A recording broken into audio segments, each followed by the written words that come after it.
and welcome to another episode of the Chaos Chronicles. Navigating the randomness. I'm Jess. I'm Connie. And today is our last Twilight episode. So we're going to be covering chapter 24 and the epilogue. Yes. Before we get too deep into it, you can find us on all of our social medias at YouTube, TikTok, Spotify, and Instagram. We would very much appreciate a like and subscribe and follow. The handle for all four is at Chaos Chronicles Podcast, and that's Chronicles with an S. Yes. I believe we forgot this for last week's episode, but can you give us a brief rundown of last week's episode? I don't remember if we did. Well, the very brief summary is Bella done got tricked by James. And yeah, she went to the ballet studio in Phoenix, the one near her house. Got pretty messed up because her mom wasn't actually there. He had just used VCR recordings of her mom. So, like, good news is, as Renee wasn't hurt, but Bella got really hurt. Bella got hurt bad. She was all bloody, and James was like, oh, I want Edward to hunt me, and I'm going to make a video of this because I'm a home movie dude. I don't know. And he knew if Edward saw it, it would cause Edward to ignore everything Bella said, and he would come after him. So yeah, James just wants a game, basically. Yeah. And this was too easy. It was too easy. So, but Bella keeps saying, nope. James breaks her leg, bashes her head in. She starts bleeding. Edward and crew get there and start attacking James, but not before James bit Bella's hand. Yeah. And the venom starts spreading. And then Edward sucks it out. Edward sucks it out of her hand, and then girl is high on morphine. Yes.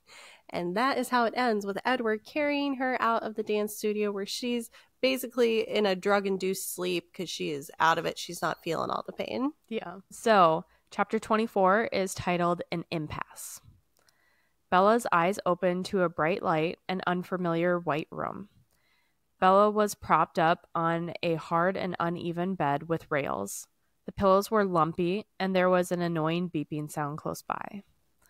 Bella hopes that this means that she was still alive. Surely, death wouldn't be this uncomfortable.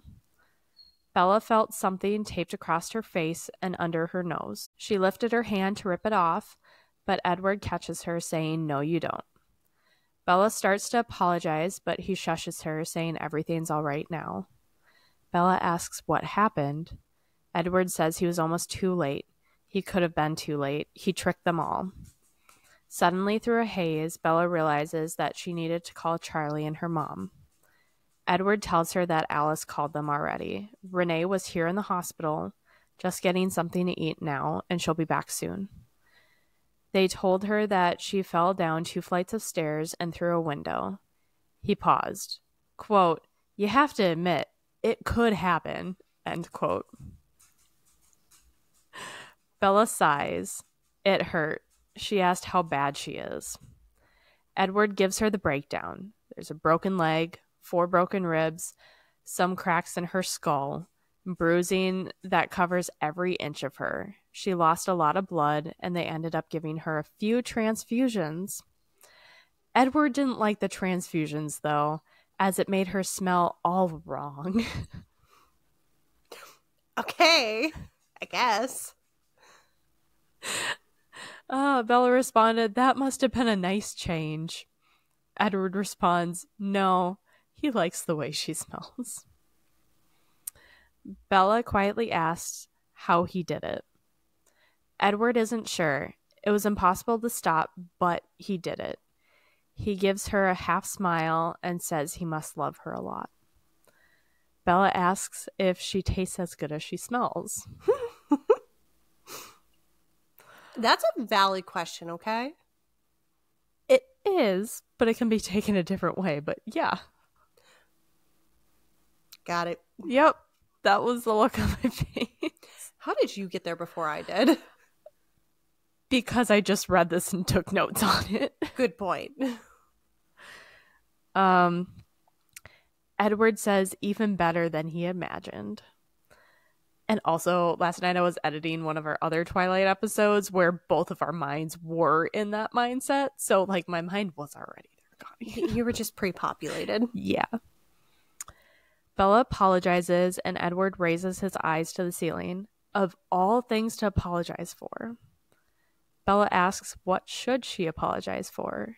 And Edward tells her for nearly taking her away from him forever.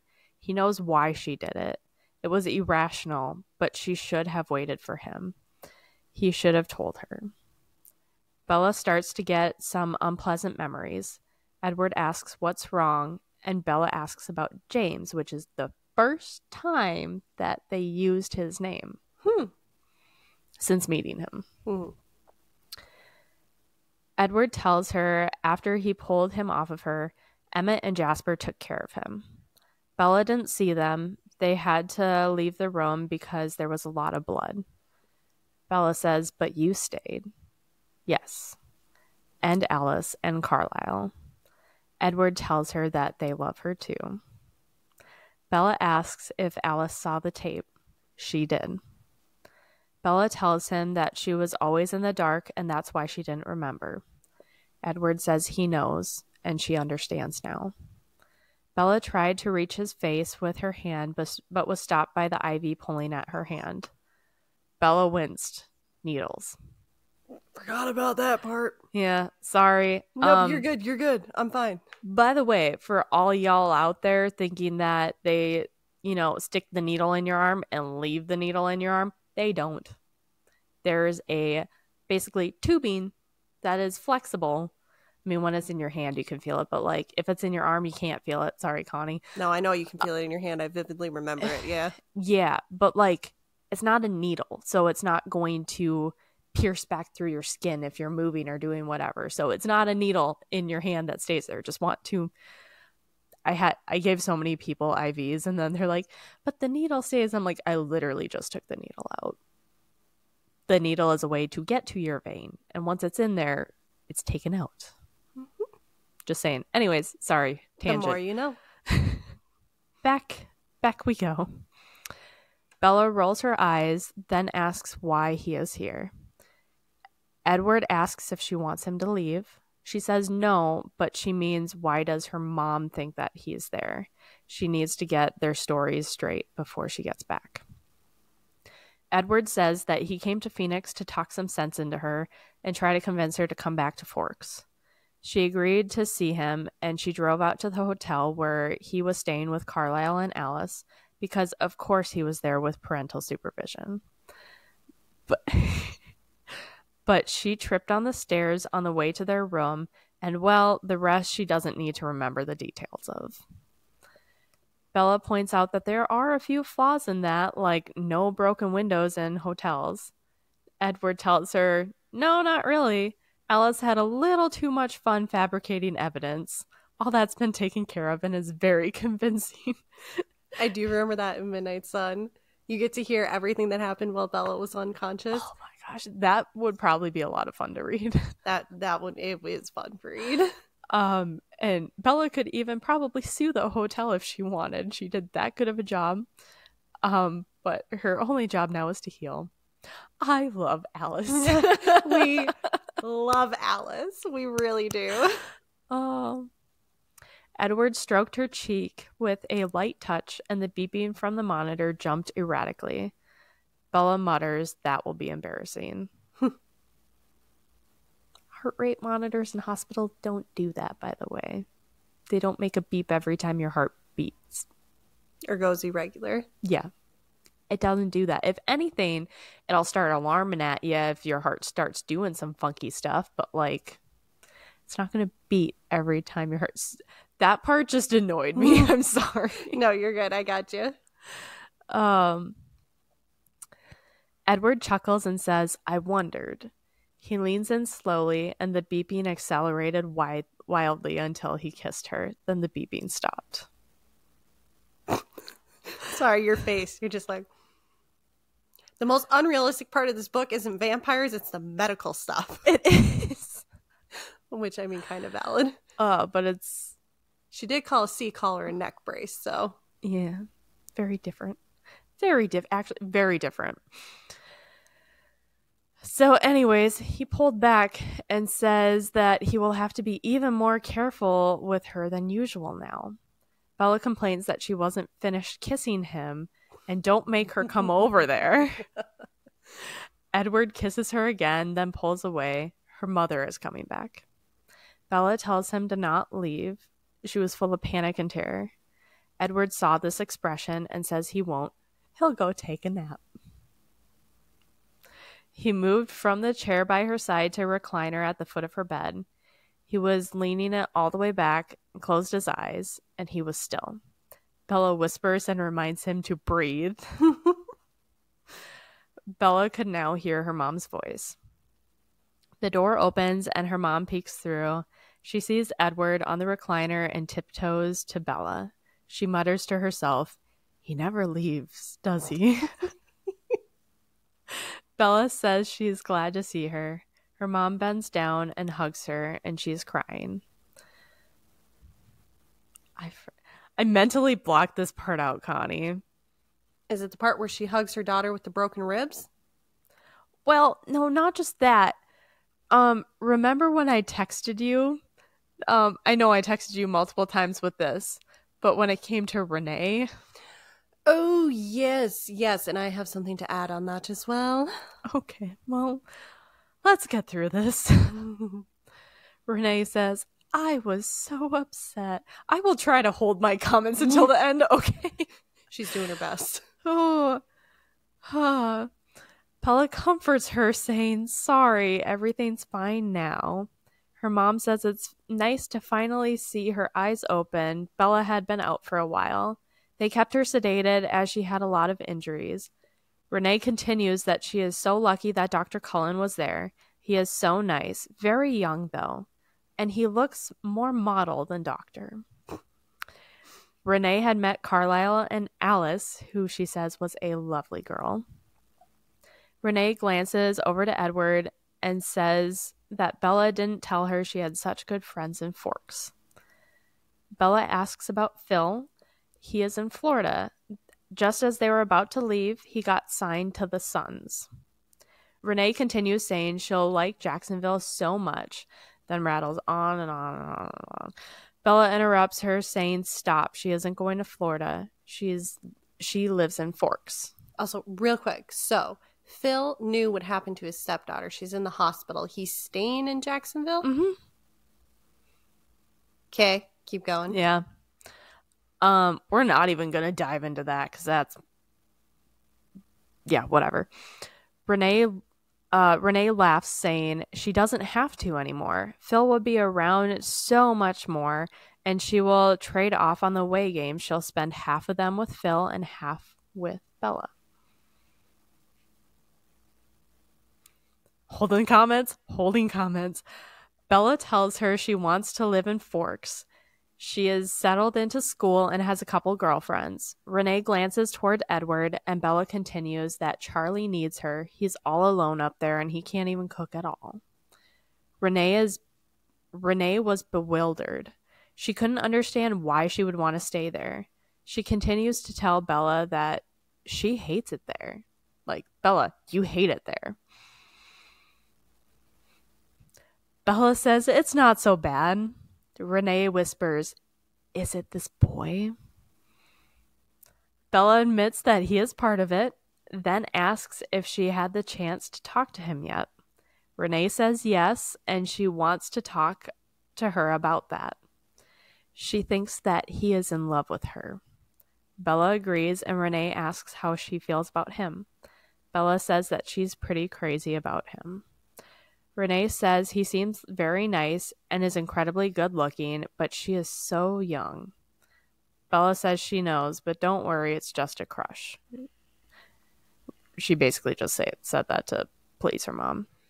Renee is pleased with this answer and says, "That's right." And that is my note of F off. F off. I am so...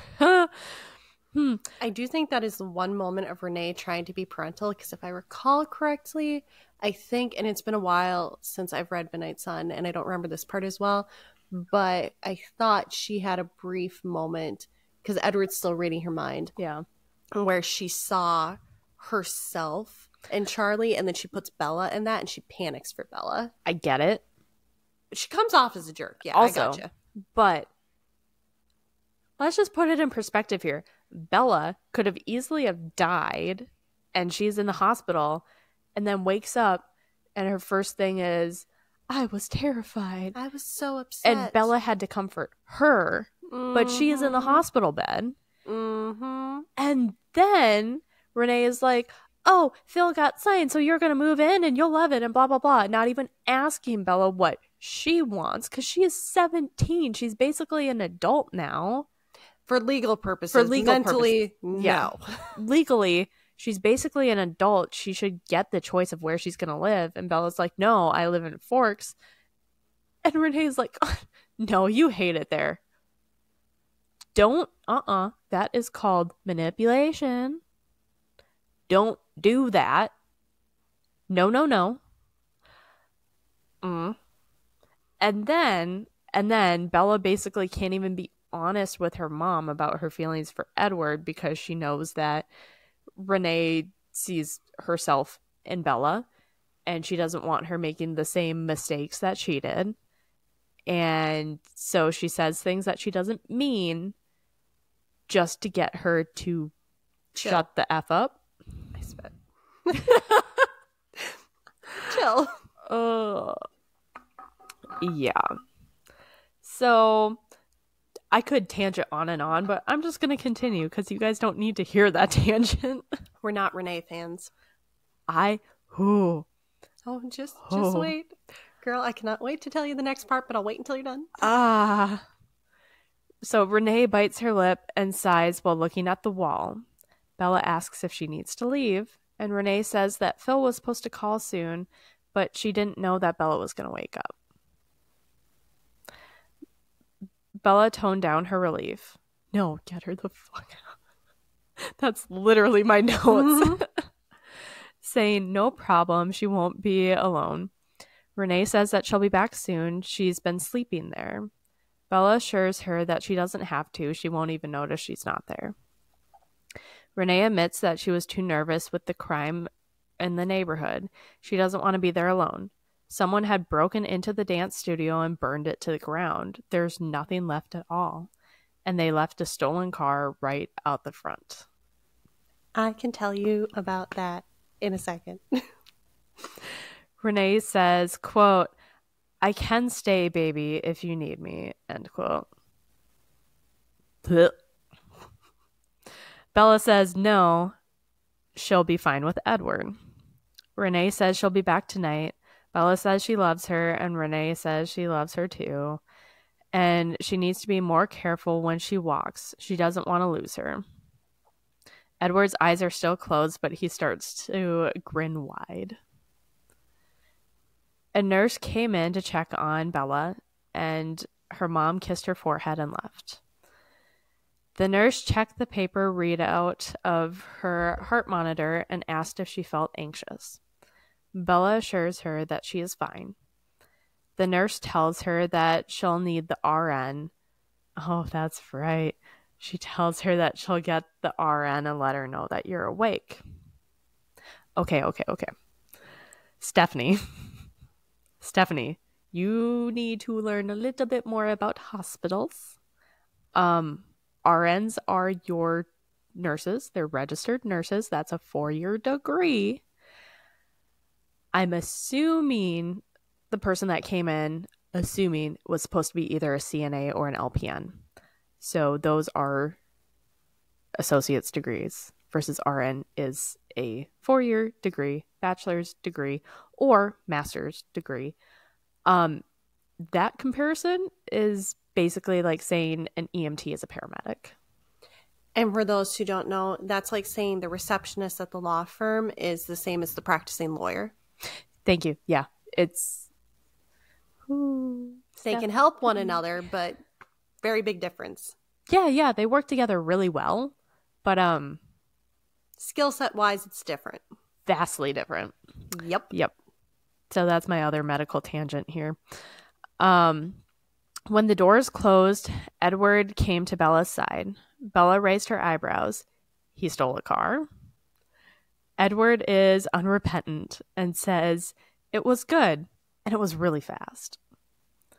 His nap was interesting. He was surprised. He thought she would want to go to Florida and be with her mother.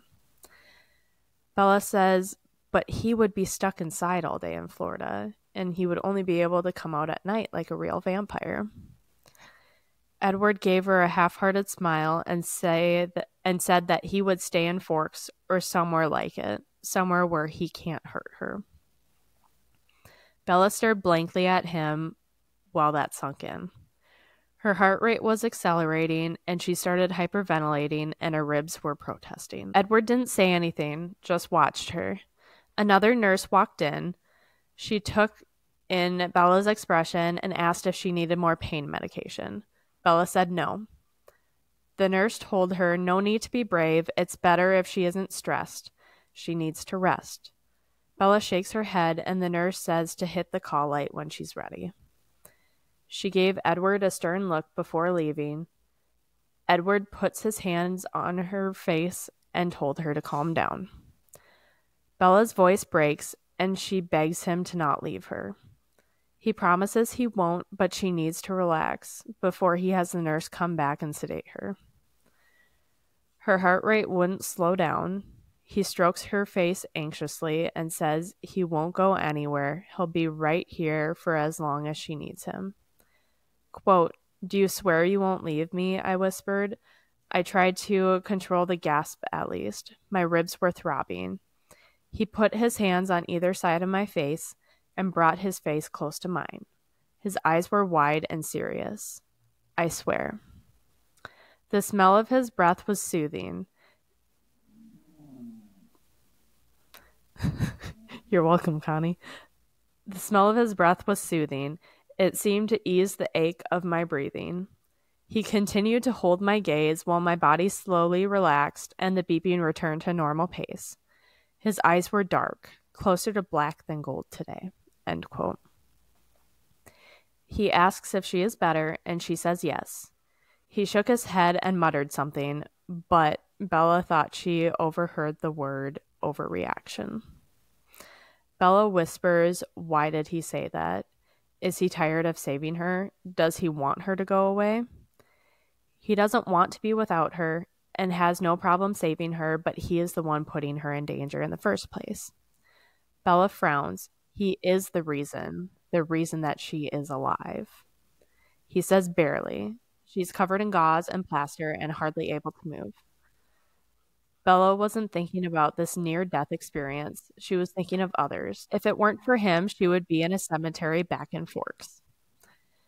There was a haunted look in his eyes, and he says, that isn't the worst part. Not seeing her the way that she was, not thinking he was too late, not even hearing her scream. Those will all haunt him for sure. But the worst was knowing that he couldn't stop and believing that he was going to kill her. He didn't, but he easily could have. Bella asks him to promise her. He says he doesn't seem to be strong enough to stay away from her, so he supposes that she'll get her way whether or not it kills her. Bella is now demanding to know why he did it. Why not let the venom spread? Edward's eyes turned flat black. He was surprised and infuriated. His nostrils were flaring. He wasn't going to answer. Bella chimes in that she is no relationship expert, but a man and woman should be somewhat equal. He folded his arms on her bed and rests his chin on his arms. Edward tells her that she has saved him. Bella says she can't always be Lois Lane. She wants to be Superman too. Edward says she doesn't know what she's asking him. He has had almost 90 years to think about it, and he still isn't sure. Bella asks if he wishes that Carlisle hadn't saved him. He says no, but his life was over. He wasn't giving anything up. Bella says that he is her life, and he is the only thing that it would hurt her to lose. Edward calmly says that he can't do it. He won't do that to her. Bella asks why not, and don't tell her that it's too hard. After all, this should be nothing. He glares at her and asks about the pain. She assures him that that is her problem and she can handle it. He then asks about Charlie and Renee. After a while, Bella says that that's not an issue either.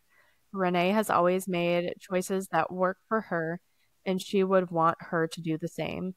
And Charlie is resilient and used to being on his own. She can't exactly take care of them forever. She has her own life to live. Edward chimes in, exactly, and he won't end it for her. Bella points out if he is waiting for her to be on her deathbed, she was just there. Edward reminds her that she will recover, but Bella says she won't. She may not die now, but she will sometime, and every minute she gets closer and closer, and she will get old. He frowns and says that's how it's supposed to happen, how it should happen, how it would happen if he didn't exist, and he shouldn't exist. Bella snorts and says that's stupid, and says it's like going up to someone who just won the lottery, taking their money, and saying, look, let's just go back to how things should be. It's better this way. Edward says he's hardly a lottery prize. Bella says he's better. Edward just rolls his eyes and says they're not having this discussion anymore. Bella warns him that he isn't the only vampire she knows. His eyes went black and says Alice wouldn't dare. Bella guessed. Alice already saw it, didn't she? That's why what she says upsets him. She knows she will end up like him one day. Edward says she is wrong. She also saw her dead, but that didn't happen either. Bella says that she won't bet against Alice. They stare at each other for a while. Finally, Bella asks where that left them. Edward laughs and says it's called an impasse. They go back and forth for a while. Edward eventually presses the call button and tells the nurse that he thinks she's ready for more pain medication. Bella is scared and frustrated. She is afraid to close her eyes. Edward tells her not to be afraid. As long as it makes her happy, he'll be there. Bella smiles, saying, you know you're talking about forever, right? He responds, oh, you'll get over it. It's just a crush. Bella was in disbelief. He knows better. Edward continues saying that's the beautiful thing about being human. Things change. The nurse came in with a syringe, and Edward got up and moved across the room. She gave Bella the medication, and her eyes began to droop. The nurse left the room, and something cold and smooth touched her face. Bella slurs out, stay. He promises he will as long as it makes her happy, and it's what's best for her. But don't worry about that now. She can argue with him again when she wakes up. He whispers, I love you. Bella responds, me too.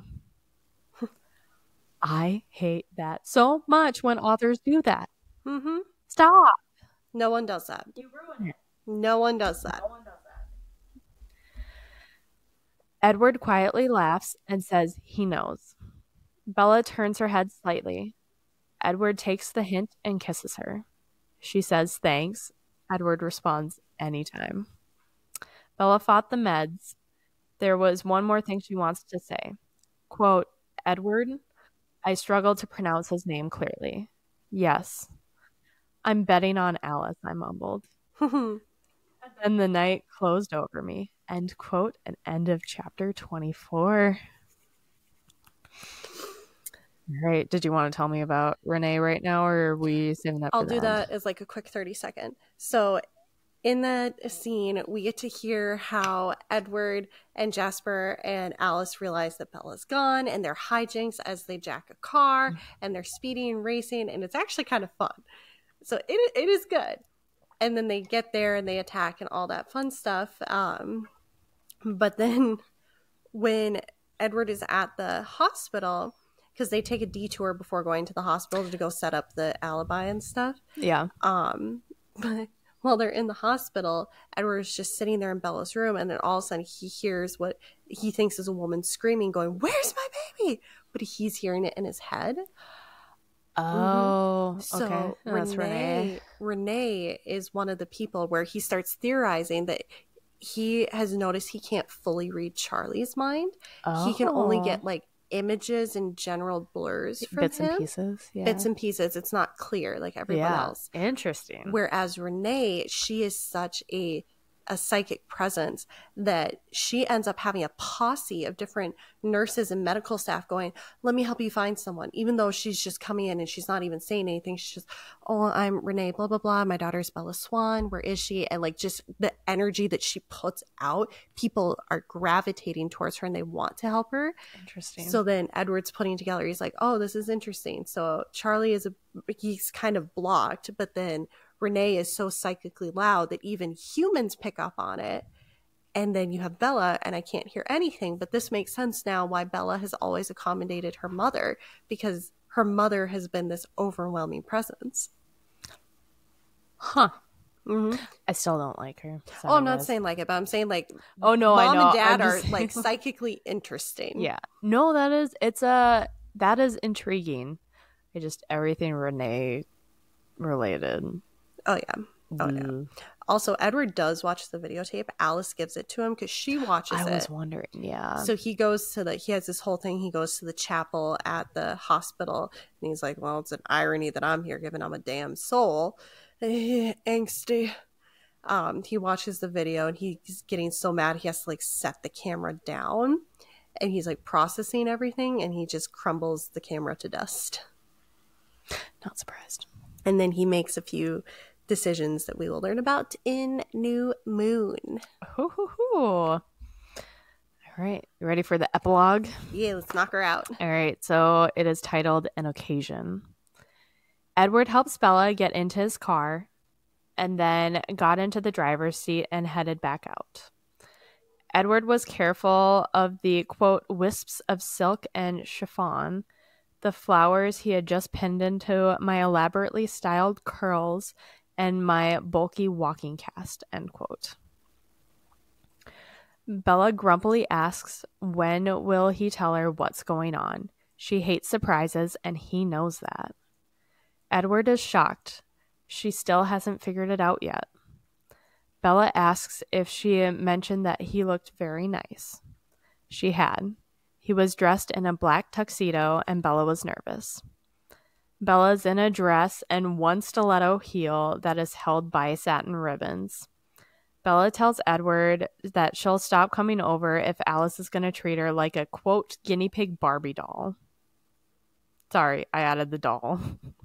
No, it's all good. Also, I do remember thinking this part was ridiculous because she's got a boot on the one broken leg. I mentioned that later on. I'm like, I have a walking boot currently that I use off and on for my Achilles issue. Stiletto heel and boot, they don't match up. There's about a minimum 2-inch difference between the two. Yeah, the boot gives you about 1.5 inches. A stiletto, unless you're wearing... Even still, it wouldn't be stiletto, it'd be kitten heels. Yeah. So a minimum stiletto is like 3.5. Yeah. So, yeah. Does not... Yeah. Yeah. If you tell your sister to force your girlfriend into this getup and she is in a walking boot...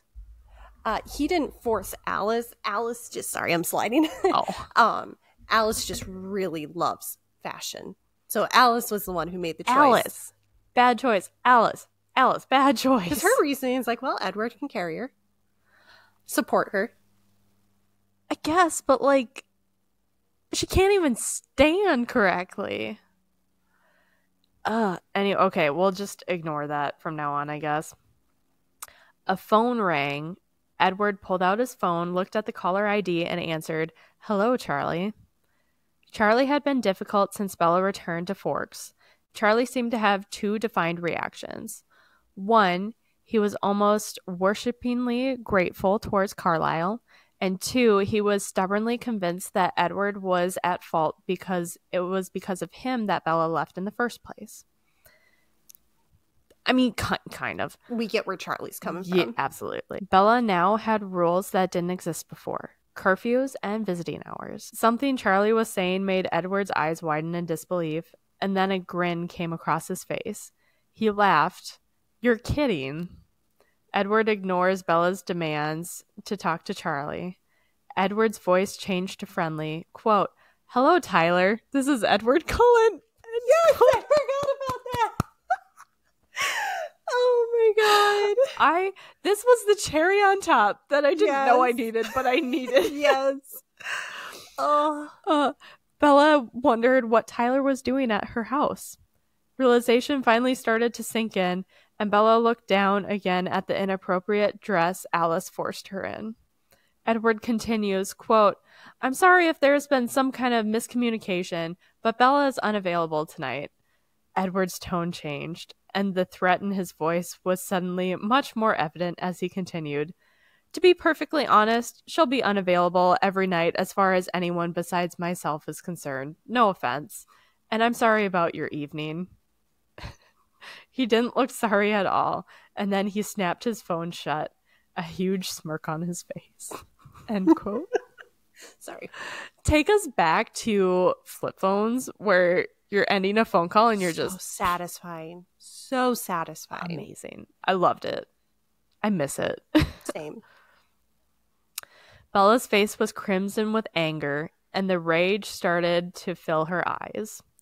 Edward looked at her surprised, asking if the last part was too much. He didn't mean to offend her. Bella ignored him and yelled, "You're taking me to prom?" He wasn't expecting the magnitude of her reaction. He only pressed his lips together, saying, "Don't be difficult, Bella." Bella demanded he tell her why he would do this to her. Edward gestured to his tux. What did she honestly think they were doing? Bella was mortified. She guessed there was something, but prom, that was the furthest thing from her mind. An angry tear escaped from Bella's eyes and rolled over her cheek. Edward was frustrated. This was ridiculous. Why was she crying? Has he never known a woman before? You get us mad enough, we cry. It's either that or we go to jail. I was going to say, I once saw a quote that said something about like women cry when they're mad because they're mad that they can't kill you or something like that. I don't remember the exact words, but it was something like that. Edward turns to her and says to humor him. She pouts and says fine. She'll go quietly, but she is probably overdue for bad luck. She'll probably break her other leg with this shoe that Alice put her in. Yeah, I'd probably break a leg in stilettos too, but they at least gave her Converse in the movie. Well, but they makes also more had sense. Leggings under a dress. Okay. Yeah. Okay. The more you tell me about the movie, the more I'm like, I really don't want... I like this movie that I created in my mind, Connie. I don't know if I want to watch it. Edward stared at her leg longer than necessary and says to remind him to thank Alice for that. And I put heels and walking boots don't work together. Alice will be there along with Jasper, Emmett, and Rosalie. Bella was comforted knowing that Alice would be there, but that went away when the mention of Rosalie's name came up. There had been no progress with Rosalie, even though she was on good terms with her sometimes husband. What? I don't even want to get into that right now. Sometimes they're married, sometimes they're not. No, I know, but like... They are married, but they don't do it until later on because of their ages. No, but technically, you get married once, you're still married. They're just renewing their vows every so many years. But okay, that was my own little mini rant. Emmett enjoys having Bella around. Rosalie acted as if Bella didn't exist. Bella asks if Charlie was in on this. Edward says, "Of course," but apparently Tyler wasn't. They were now at the school. Edward gets out, walks around the car, and opens her door and takes her hand. There was a crowd of people in formal dresses. There are witnesses. He couldn't forcibly remove her from the car. Edward sighs, saying, quote, "When someone wants to kill you, you're brave as a lion. Then when someone mentions dancing..." He shakes his head, then promises that he won't let anything hurt her, not even herself. He won't let go once. She suddenly felt better. He leaned down and wraps one arm around her waist. She takes his other hand and lets him lift her from the car. This prom was in the gym. Once inside, Bella says it looks like a horror movie waiting to happen. Edward mutters that there are more than enough vampires present. Emmett, Jasper, Alice, and Rosalie were all there. And Bella asks if he wants her to bolt the doors shut so he can massacre the unsuspecting townfolk. She would, of course, be with the vampires. Anything to get out of dancing. Edward towed Bella to where his family were elegantly twirling. Bella panics and whispers to Edward that she honestly can't dance. He whispers back to not worry, he can. He places her arms around his neck and lifts her to slide his feet under hers. They are whirling now too, and she feels like she is 5 again. Edward murmurs, she doesn't look 5. Alice caught Bella's eyes and smiled in encouragement. She was surprised she was enjoying herself. Edward was suddenly staring toward the door, and he was angry. Jacob Black was there, in a long-sleeved white shirt and his long hair in a ponytail. He made his way over to them. Edward quietly snarls, and Bella tells him, behave. Edward tells her that he wants to talk to her. Jacob reaches them, and he asks if he can cut in. Bella's in shock. Jacob didn't have to look up. He must have grown half a foot since the first time that she had saw him. Edward sets Bella down on her feet and takes a step back. He thanks Edward. He nods and looks at Bella intently before walking away. Jacob puts his hands on her waist, and she places her hands on his shoulders. Bella is impressed by his height. He is now 6'2". Jacob tells Bella that his dad paid him $20 to come here tonight. Bella believes it. She asks if he sees anything he likes and nods to a group of girls. Jacob sighs yes, but she is taken. She also looks really pretty, by the way. Bella asks why Billy paid him to come, and Jacob admits that he said if he told Bella something, Billy would give him the master cylinder he needs to fix his car. Jacob is hesitant and ashamed, but Bella tells him to tell her. She wants him to get his car finished.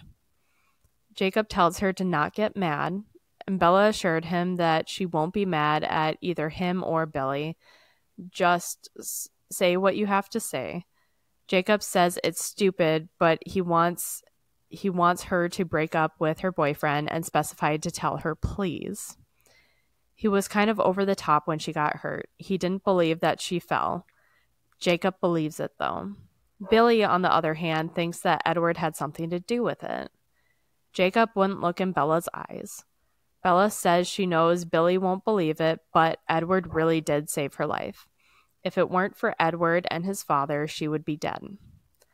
Jacob claims that he knows, and he sounded sincere.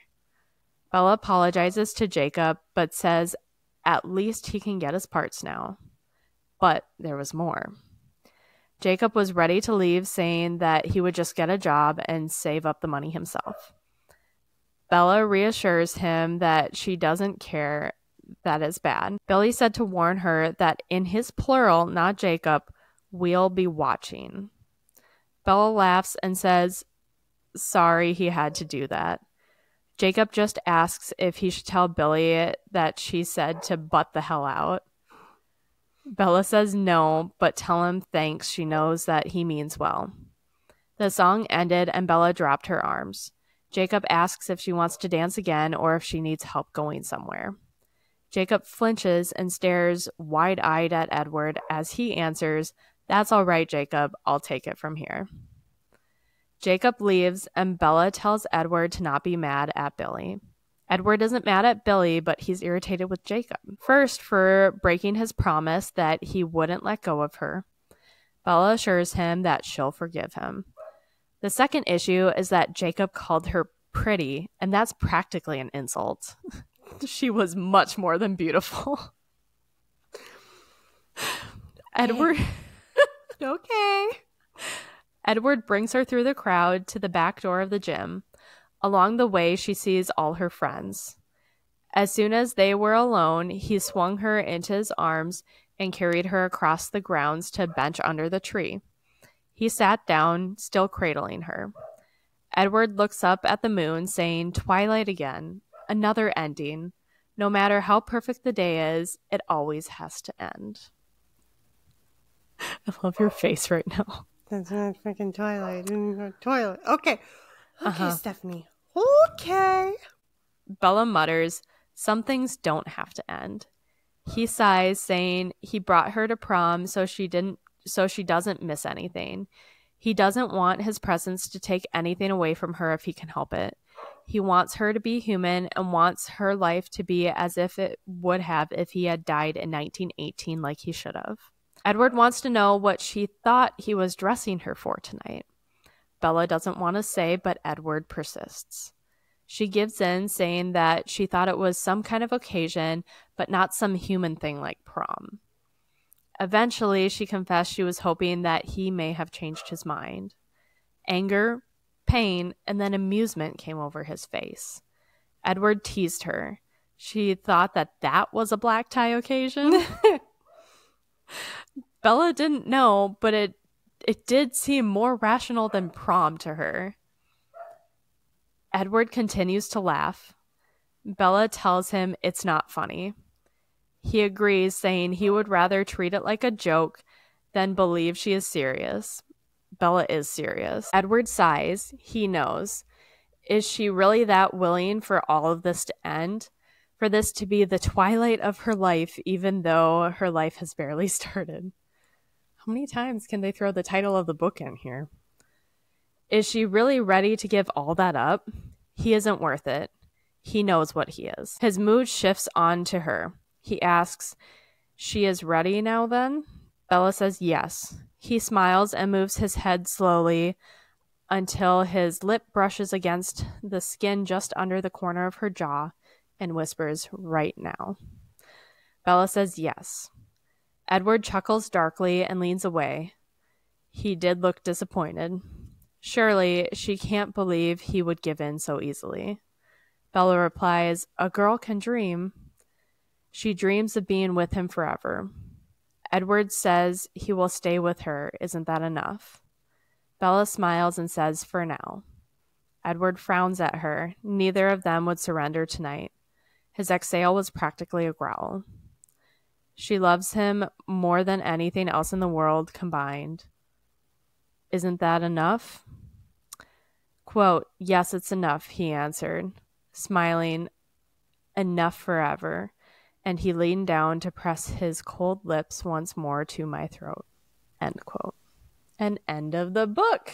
All right. So what did you think?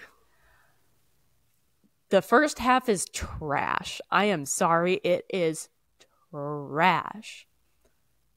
The last little,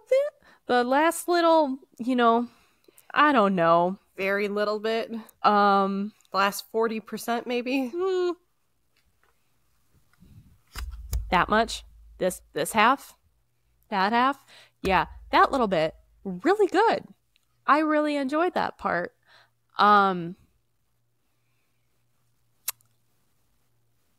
Again, first half could do without all of it. Also, why did she choose Bella's perspective? I feel like Edward's perspective would have been so much better. Sorry, Bella's just not interesting. Girl, I don't know. I will send you my Kindle link or something so you can read The Midnight Sun or at least get the chalk summary of it, because it is much more interesting than Twilight was, in my opinion. Maybe I'll just listen to it if it's on Audible. Yeah. I liked it a lot better than I thought I would. I really thought that I was going to hate all of it. In the beginning, it was like every chapter I read, I was like, oh, this is going to be awful. I don't want to do this. Like, it would take me days, plural, to type up notes for one chapter because I was like, this is just stupid. Yup. But pleasantly surprised by the end. That's right. I have a theory for the next book. All I know about the next book is somehow it's like a Jacob heavy book, and I believe she's with Jacob at some point in that book. Kind of. It's where Team Jacob definitely becomes a thing. Okay. My theory... Oh gosh, I kind of forgot it. Oh no. My theory is that Bella and Edward get mad at each other for he doesn't want to turn her and she wants him to turn her, and then that just comes and then they break up for a little bit, and in comes Jacob, doe-eyed, hard-eyed, 16 I'm assuming at that point, year old boy, comes in and he's like, hello Bella, I am here, and he is all tall and muscular and whatever, and you're in the right direction. There are some major differences, but you're in the right direction. Well, that was my theory, so I know I can't say anything, and we'll figure out. New Moon might be a little bit different because I think it is the longest of the series. It's really big. It is really big, and I do find that there are parts of it that are incredibly dry. So that one might be more of one where I might do some summary on that one, so then you don't have to be reading the whole thing. Go back and forth for a little bit. Yeah, for a bit. But yeah, no, we will we'll eventually get to New Moon. Yes, I know I mentioned in a previous episode, or maybe it was this episode, we do have some stuff in our life that is going to be a little time consuming. So we will get to that one. But hopefully we will be back to posting that before Halloween. Yeah, we will see. We will let you guys know. So that is a great segue. Make sure that you are following us on all of our social medias so you know when we start posting New Moon. You can find us on YouTube, Spotify, TikTok, and Instagram, all at Chaos Chronicles Podcast, and that's Chronicles with an S. Until then, we'll be dealing with the chaos off screen. Yes. Adios! Bye.